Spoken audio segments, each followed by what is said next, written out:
Hello guys, once again you all are very very welcome to आई10 explains. तो guys, कैमोडोस के next session में आपका बहुत बहुत स्वागत है।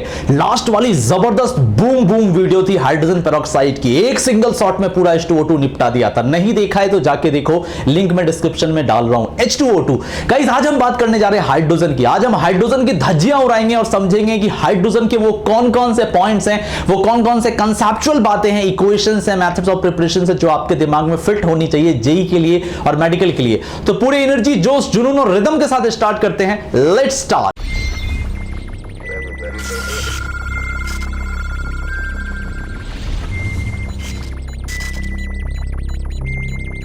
ओके गाइस, स्टार्ट करते हैं। तो स्टार्ट करने से पहले मैं आपसे रिक्वेस्ट करूंगा, मेक श्योर आप पेन और नोटबुक लेके बैठे हो, तभी फायदा होगा। आप लेस कुरकुरे के साथ बैठेंगे, कोल्ड ड्रिंक लेके तो कोई फायदा नहीं है, बेड के अंदर घुस जाएंगे तो भी कोई फायदा नहीं है। अच्छे से टेबल चेयर पे बैठिए, तन के बैठिए और नोट कीजिए। Now guys, close your eyes for 3 and 4 second and totally connect with us. जुड़ गए हमारे साथ। मेरी और आपकी एनर्जी लेवल बिल्कुल सिंक्रोनाइज हो चुकी है। कुछ बहुत ही जबरदस्त आउटपुट आएगा, तो चलिए शुरू करते हैं। ओके गाइस, स्टार्ट करते हैं। बड़ा कमाल का सवाल है, बहुत ध्यान से देखिए। आपसे बोला गया है choose the incorrect statement from the given statement. गलत स्टेटमेंट आपको बताना है। देखो, पूरा का पूरा हाइड्रोजन समेट दिया है। Deuterium has a half life of 12.32 years. Deuterium hydrogen का आइसोटॉप्स है। आपने अगर लास्ट ईयर जेई मेंस देखा होगा तो हाइड्रोजन के आइसोटॉप्स भी जेई मेंस 2019 के पेपर में आए, अप्रैल अटेम्प्ट में। तो पहला सवाल ड्यूटेरियम पर बेस्ड है। दूसरा, लेन एंड बोस प्रोसेस जो होते हैं वो यूज किए जाते हैं हाइड्रोजन गैस के प्रोडक्शन में लार्ज स्केल पे। तीसरा, zinc oxide, copper oxide, aluminium oxide can be reduced by hydrogen gas. चौथा, hydrolysis is a greyish white crystalline powder and it produces ammonia very rapidly with reacting with water and the hydrides of boron, aluminium and rubidium are covalent. Guys, बड़ा कमाल का 5 statement है। बहुत ध्यान से सोचे समझे और सॉल्यूशन का इंतजार करें। मैं आपको एक्सप्लेन करूंगा माइक्रो टू मैक्रो लेवल तक। गाइस, सबसे पहली चीज, deuterium has a half life of 12.32 years. का ये बात सही है? अभी हम पता लगाएंगे। गाइस, हाइड्रोजन के 3 आइसोटॉप्स होते हैं। पहला होता है 11H, दूसरा होता है 21H और तीसरा होता है 31H। देखो, एटॉमिक नंबर सेम है, मास नंबर वेरी कर रहा है 1 2 3। न्यूट्रॉन अलग अलग है। यहां न्यूट्रॉन 0 है, यहां पे न्यूट्रॉन 1 है और यहां पे न्यूट्रॉन 2 है। इस तरह के सिस्टम्स को हम बोलते हैं आइसोटॉप्स, जिसका एटॉमिक नंबर सेम हो बट मास नंबर डिफरेंट हो। अब गाइस, बड़ा ध्यान से देखिएगा, हम इसको कई बार ऐसे भी रिप्रेजेंट करते हैं। जो पहला वाला है ना, इसको प्रोटियम बोलते हैं P। जो दूसरा वाला है उसको हम बोलते हैं ड्यूटेरियम D और जो तीसरा वाला है उसको हम बोलते हैं ट्रिटियम T। अब गाइस, ये हाइड्रोजन के 3 आइसोटॉप्स हो गए। इसको बोलते हैं P, इसको बोलते हैं D, इसको बोलते हैं T। अब गाइस समझिएगा, प्रोटियम जो होता है वो स्टेबल होता है। ये क्या होता है गाइस? स्टेबल होता है। ड्यूटेरियम भी गाइस स्टेबल होता है और ट्रिटियम जो होता है ये अनस्टेबल होता है। This is actually radio active. अगर गाइस हम धरती पे बात करें, हम धरती पे रहते हैं तो धरती की बात करेंगे। हमारे धरती पे ये पूरा हाइड्रोजन क्या 3 पार्ट में पाया जाता है? आंसर है नहीं। गाइस, हमारे धरती पे प्रोटियम 99.98% तक पाया जाता है और ड्यूटेरियम केवल 0.02% तक पाया जाता है और ट्रिटियम सिर्फ ट्रेसेस अमाउंट में होता है। What is the meaning of traces amount? हल्की सी छींट, हल्की सी मात्रा, नेग्लिजिबल, जिसको आप काउंट भी नहीं कर सकते। इतना कम ट्रिटियम पाया जाता है, इतना कम ट्रिटियम पाया जाता है। रेडियो एक्टिव है। इसका मेन सोर्स सूरज है, सन है या स्टार्स हैं या न्यूट्रॉन स्टार्स हैं। तो हमारे धरती पे गाइस ट्रिटियम बहुत कम पाया जाता है। मेनली प्रोटियम और ड्यूटेरियम पाया जाता है। और जो गाइस ये ट्रिटियम होता है ना, ये अनस्टेबल और रेडियो एक्टिव होता है। इसका जो हाफ लाइफ होता है, ये हाफ लाइफ 12.32 साल का होता है। 12.32 इयर्स के आसपास का होता है। इसने क्या लिखा है? लिखा तो सही है पर जिसके लिए लिखा है वो गलत है। ये ड्यूटेरियम के लिए नहीं होता है गाइस, ये किसके लिए होता है? ट्रिटियम के लिए होता है, जो कि उसका आइसोटॉप है। कैसा? Radio active isotopes. तो गाइस आप समझ लीजिए। वैसे कई बच्चों के दिमाग में आ रहा होगा, गाइस मैं आपसे एक सवाल पूछता हूं, थोड़ा इससे हट के आप बताइए, हमारे यूनिवर्स में सबसे ज्यादा कौन सा एलिमेंट पाया जाता है? सोच लिया? जी हां, बिल्कुल सही सोच रहे हो। हमारे यूनिवर्स में गाइस सबसे ज्यादा, जो मैं इधर लिख रहा हूं, यहां पे लिख रहा हूं, सबसे ज्यादा जो पाया जाता है 1 नंबर पे वो हाइड्रोजन है। 2 नंबर पे पाया जाता है गाइस हीलियम। 3 नंबर पे पाया जाता है ऑक्सीजन। 4 नंबर पे पाया जाता है नियॉन। 5 नंबर पे पाया जाता है नाइट्रोजन और 6 नंबर पे गाइस आता है कार्बन। गाइस आप देख रहे हो हमारे ब्रह्मांड में, हमारे यूनिवर्स में कार्बन 6 नंबर पे आता है और धरती पे हम बड़ा खुश होते हैं, अरे कार्बन तो हर जगह है, एवेंडेंट है, एवरग्रीन है, हर एक जगह अवेलेबल है, बट यूनिवर्स में 6 नंबर पे आता है हाइड्रोजन, हीलियम और ऑक्सीजन। इसको एलिमेंटल ट्रायो बोला जाता है, मतलब यही हमारे यूनिवर्स का मोस्ट ऑफ द पार्ट बनाती है, हमारे ब्रह्मांड का मोस्ट ऑफ द पार्ट यही 3 गैस बनाती है, हाइड्रोजन, हीलियम और ऑक्सीजन। कार्बन बहुत कम, नाइट्रोजन बहुत कम, और भी गैसेस इससे नीचे है। तो मैंने आपको ये 6 बताया, दिमाग में रखिएगा। कौन कौन सा? Hydrogen, helium, oxygen, neon, then after nitrogen और सबसे लास्ट में कार्बन। इसको भूलिएगा नहीं, बड़ा इंपॉर्टेंट है। तो गाइस हमसे बोला गया था ड्यूटेरियम का हाफ लाइफ कितना होता है, गलत बात है और हमें गलत ही तो पता करना था, इनकरेक्ट ही तो पूछा गया था, तो उस हिसाब से ये सही हो गया। हमें इनकरेक्ट बताना था तो इनकरेक्ट है, दिस इज इनकरेक्ट, लिख लीजिएगा, दिस इज इनकरेक्ट, गलत है। आगे, Lane and Bosch process are used for the production of hydrogen gas at large scale. अब गाइस ये 2 प्रोसेसेस है, आप हाइड्रोजन पढ़ें और लेन और बोस प्रोसेस ना पढ़े, ऐसा हो ही नहीं सकता है। लेन प्रोसेस में क्या करते गाइस, हम गाइस यहां पे रेड हॉट आयरन लेते, आयरन स्क्रैप्स, रेड हॉट या आयरन पाउडर भी ले सकते हैं। ये गाइस कैसा है, रेड हॉट है। और गाइस आपको क्या करना है, इसके ऊपर वाटर, स्टीम, एक्चुअली वाटर नहीं है, ये स्टीम आपको पास कराना है। टेंपरेचर कितना रखना है, 550 डिग्री सी से लेके 700 डिग्री सी सेल्सियस में मैंने बताया, अलग अलग बुक में वेरी करता है, बिकॉज स्टीम का प्रेशर वेरी करता है। याद रखना, आप में से बहुत सारे बच्चे जब मैं लाइव पढ़ाता हूं तो बोलते हैं कि हमारे बुक में 500 है, कोई बोलता है 600, कोई बोलता है 700, आपने बताया इतना। भाई इसको बोलते हैं इंडस्ट्रियल पैरामीटर।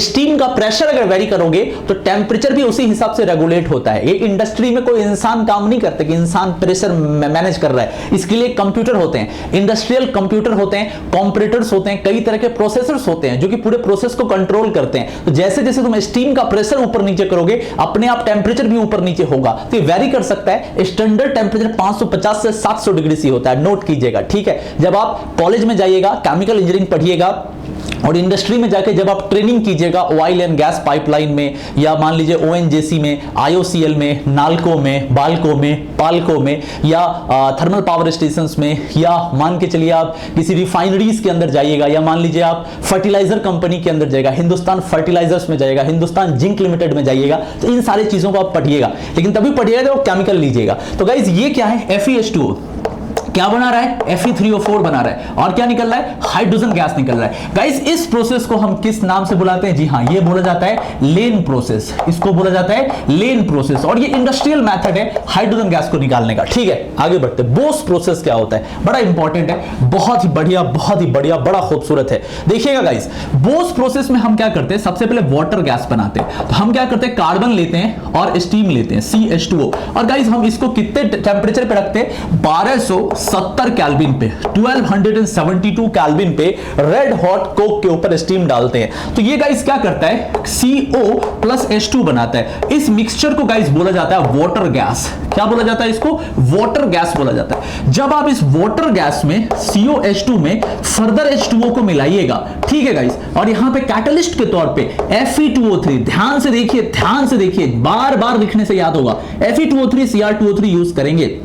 और टेंपरेचर गाइस आपको यहां पर कितना रखना होगा, जी हां 773 केल्विन रखना होगा गाइस। इस कंडीशंस पे ये फर्दर इसके साथ कनेक्ट होके क्या बनाता है, H2H2 2H2 और CO इसके साथ मिलकर CO2। तो ये guys CO2 plus hydrogen gas का मिक्सचर देता है, और यहां हाइड्रोजन कितना लिखा, 2H2। गाइस ऐसा हमने क्यों किया, वाटर हमने क्यों ऐड किया, इसके फायदे हैं। आप में से बहुत सारे बच्चे सोच रहे होंगे यहीं से हाइड्रोजन निकाल लेते सर, आप में से बहुत सारे बच्चे सोच रहे होंगे हाइड्रोजन तो यही बन गया, अब सर जी CO का कॉम्प्लेक्स बना के हटा लो और हाइड्रोजन को यूज कर लो। नहीं, यहां हाइड्रोजन और बनने वाले हाइड्रोजन में क्या दिख रहा है, यहां पे वॉल्यूम डबल हो गया है, आपको डबल प्रॉफिट हो रहा है। अगर आप इसी वाटर गैस में H2O मिक्स करके कैटालिटिक आप फर्दर कॉम्बिनेशन कराएं, कैटालिटिक कॉम्बिनेशन के बाद आपको CO2 और 2H2O मिला है, डबल मोल मिल रहा है हाइड्रोजन, ये H2 यहां से कनेक्ट हो रहा है, that is the beautifulness of this reaction. अच्छा गाइस, यही तक नहीं हुआ, अब आपको क्या करना है, इस गैसियस मिक्सचर को 40 एटमॉस्फेरिक प्रेशर पे कंप्रेस कर देना है। क्या करना है, 40 एटमॉस्फेरिक प्रेशर पे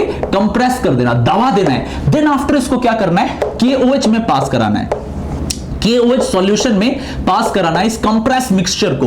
तो ये KOH क्या करता है गाइस, पूरी तरीके से CO2 को एब्जॉर्ब कर लेगा। आपको पता है KOH जो होता है कार्बन डाइऑक्साइड को एब्जॉर्ब कर लेता है और आपको हाइड्रोजन गैस जो है प्योर फॉर्म में निकलती है, जिसको हम फर्दर प्यूरिफिकेशन के लिए भेज सकते हैं। तो गाइस लेन प्रोसेस में क्या करते हैं, रेड हॉट आयरन और स्टीम का यूज करके हाइड्रोजन बनाते हैं। और बोस प्रोसेस में गाइस हम क्या करते हैं, आपने अभी अभी देखा, यहां पर गाइस हम सबसे पहले 1270 केल्विन पे वाटर गैस बनाते हैं। वाटर गैस को स्टीम के साथ मिलाते हैं, जहां पे फेरिक ऑक्साइड और क्रोमियम ऑक्साइड कैटलिस्ट के जैसा काम करता है। 773 केल्विन पे कंप्रेस करते हैं तो हाइड्रोजन गैस निकलती है। जब हम इसको फर्दर 40 एटमॉस्फेरिक प्रेशर पे कंप्रेस करेंगे तो ये लिक्विफाई हो जाएगा। कंप्रेस्ड मिक्सचर को जब हम KOH में डालेंगे तो CO2 को एब्जॉर्ब कर लेगा और प्योर हाइड्रोजन गैस मिल जाएगी। ठीक है ना, समझने की कोशिश कीजिएगा। ओके, अब समझिए अगला, जिंक ऑक्साइड, कॉपर ऑक्साइड और aluminium oxide can be reduced by hydrogen gas.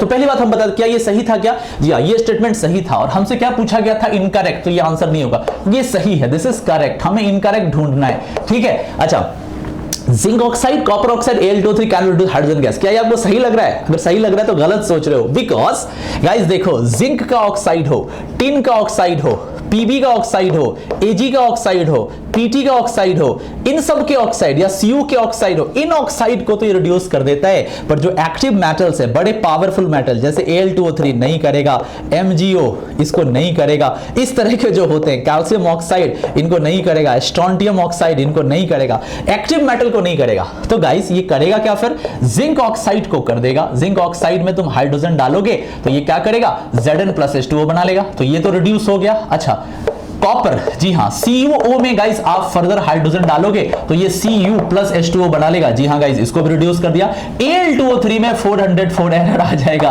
Al2O3 में जब हाइड्रोजन पास कराओगे कुछ नहीं होगा, सॉरी। तो Al2O3 के वजह से ये स्टेटमेंट क्या हो गया, गलत हो गया। और हमें क्या चाहिए था, गलत ही तो चाहिए था। ये हमारा करेक्ट ऑप्शन है, हमें गलत चाहिए। अब देखिए, hydrolith is grace white crystalline powder and it produces ammonia very rapidly on reacting with water. क्या ये बात सही है गाइस? हाइड्रोलिथ क्या होता है, बड़ा फेमस है। किसी भी बुक, किसी भी मॉड्यूल, किसी भी कोचिंग में पढ़ते हो, आपको इससे मुलाकात हुई होगी। कैल्शियम हाइड्राइड को गाइस बोला जाता है हाइड्रोलिथ। कैल्शियम हाइड्राइड को क्या बोलते हैं guys? This is known as hydrolith. Hydrolith, ठीक है। अच्छा, अब समझिएगा, ये एक आयनिक हाइड्राइड है। ये क्या है गाइस? एक आयनिक हाइड्राइड होता है। ये एक आयनिक हाइड्राइड होता है। अच्छा, इसमें थोड़ा सा फिजिकल स्टेट पे भी हम आपको समझा देते हैं। कैल्शियम हाइड्राइड जो गाइस होता है, ये 100% अगर प्योर है, अगर 100% प्योर है ना गाइस, तो ही ये आपको व्हाइट नजर आएगा। लेकिन एक बात मैं आपको और बता दूं, 100% प्योर CaH2 बहुत रेयर होता है। शायद ही आपको कभी 100% शुद्ध कैल्शियम हाइड्राइड मिलेगा, बिकॉज ये बहुत बहुत बहुत बहुत ज्यादा रिएक्टिव है। तो गाइस ये जनरली ऑफ वाइट होता है। कैसा होता है? ऑफ वाइट, वाइट से थोड़ा कम हट के ऑफ वाइट, या किसी किसी बुक में आप देखेंगे ग्रेस वाइट होता है। तो ये ऑफ वाइट या ग्रेस वाइट होता है। तो पहली बात तो सही है, ये ग्रेस वाइट क्रिस्टलाइन पाउडर होता है। और ये अमोनिया प्रोड्यूस करता है। भाई अमोनिया कैसे प्रोड्यूस कर देगा? ये तो हद बात होगी भाई। कैल्शियम हाइड्राइड में अगर हम पानी डालेंगे तो क्या करेगा? हाइड्राइड बोले तो इसको अगर हम ब्रेक करें तो Ca2+ और 2H-, ये 2H- क्या करेगा? ये पानी का H+ ले लेगा, पानी का H+ ले लेगा और हाइड्रोजन गैस बना लेगा, है ना? H+, 2H- तो हाइड्रोजन गैस, और ये क्या बना लेगा? Calcium hydroxide. तो गाइस ये बन गया कैल्शियम हाइड्रोक्साइड, और इस प्रोसेस में क्या हो गया? 2 मोल हाइड्रोजन गैस बाहर हो गए। तो जी हाँ गाइस, इसने बोला है कि पानी के साथ रिएक्शन करने पे अमोनिया बनता है। भैया अमोनिया तो कभी बन ही नहीं सकता। तो आधा स्टेटमेंट सही है, आधा गलत है, और हमें गलत ही तो चाहिए था, तो ये इनकरेक्ट है। हमें गलत ही तो चाहिए, इनकरेक्ट पूछा गया है। Hydride of boron, aluminium and rubidium are covalent. अब बताइए, देखो गाइस, बोरन के हाइड्राइड क्या होते हैं? जैसे BH3 हो गया, जिसको हम B2S6 बोलते हैं, B2S6 है, ठीक है। आप अगर चेक कीजिएगा तो ये रहा बोरन, ये रहा बोरन, ये हाइड्रोजन, ये हाइड्रोजन, ये हाइड्रोजन, ये हाइड्रोजन, ये हाइड्रोजन, ये हाइड्रोजन, बनाना बॉन्डिंग इसके बीच में, 3 सेंटर 2 इलेक्ट्रॉन बॉन्ड, ये बनाना बॉन्डिंग है। जी हाँ, इसके जो हाइड्राइड होते हैं कैसे होते हैं? बिल्कुल सही, आप समझ रहे हैं, ये गाइस कोवलेंट होता है। और भी एग्जांपल है सोडियम बोरोहाइड्राइड, जहां पे आप सोडियम बोरोहाइड्राइड में BH4 देखते हैं और इसके ऊपर चार्ज क्या है? B- और ये NaB। तो ये गाइस आपका क्या है? Sodium borohydride, NaBH4। और NaBH4 क्या है? कोवलेंट है। एल्यूमिनियम में आ जाइए, एल्यूमिनियम में भी लिथियम एल्यूमिनियम हाइड्राइड को देखते हैं, नॉर्मल एल्यूमिनियम हाइड्राइड को भी देखते हैं। इसके ऊपर चार्ज क्या है? माइनस, और यहां पे क्या लगा हुआ, लिथियम प्लस। तो यहां पर भी आप देख रहे हैं कोवलेंट है। AlH3 आप जिसको बोलते हैं एल्यूमिनियम हाइड्राइड, ये भी कोवलेंट है। लेकिन गाइस कहानी फंस जाती है रुबिडियम पे। रुबिडियम का गाइस हाइड्राइड होता है RbH, और ये बहुत ही जबरदस्त आयनिक हाइड्राइड है। ये गाइस तुरंत टूट जाता है Rb प्लस में और H माइनस में। ये आयनिक हाइड्राइड है, और इसने क्या बोला, कोवलेंट। तो ये तो कोवलेंट है, ये भी कोवलेंट है, ये गलत हो गया, ये आयनिक हाइड्राइड होता है। तो ये स्टेटमेंट गलत है, और हमें गलत तो चाहिए था, तो इनकरेक्ट ये भी हो गया। इनकरेक्ट कौन कौन हुआ, पहला इनकरेक्ट है क्योंकि ट्रिटियम का स्टेटमेंट था, दूसरा इनकरेक्ट है क्योंकि Al2O3 है, तीसरा इनकरेक्ट है क्योंकि अमोनिया बन रहा है, चौथा इनकरेक्ट है क्योंकि रुबिडियम है, और एक स्टेटमेंट सिर्फ सही था कि लेन और बोस प्रोसेस जो होते हैं वो हाइड्रोजन गैस को प्रोड्यूस करते हैं लार्ज स्केल पे। गाइस कैसा है ये, कैसा है ये, जरा समझो कितना ज्यादा खूबसूरत ये लग रहा है। हर एक चीज को मैंने एक्सप्लेन कर दिया माइक्रो टू मैक्रो लेवल पे। आई होप आपको हमारा एफर्ट बहुत पसंद आया होगा। शेयर जरूर करना, ज्यादा से ज्यादा शेयर करो, नहीं तो वीडियो का क्या फायदा जब आप खुद सपोर्ट नहीं कर पा रहे हो IITN एक्सप्लेन्स को।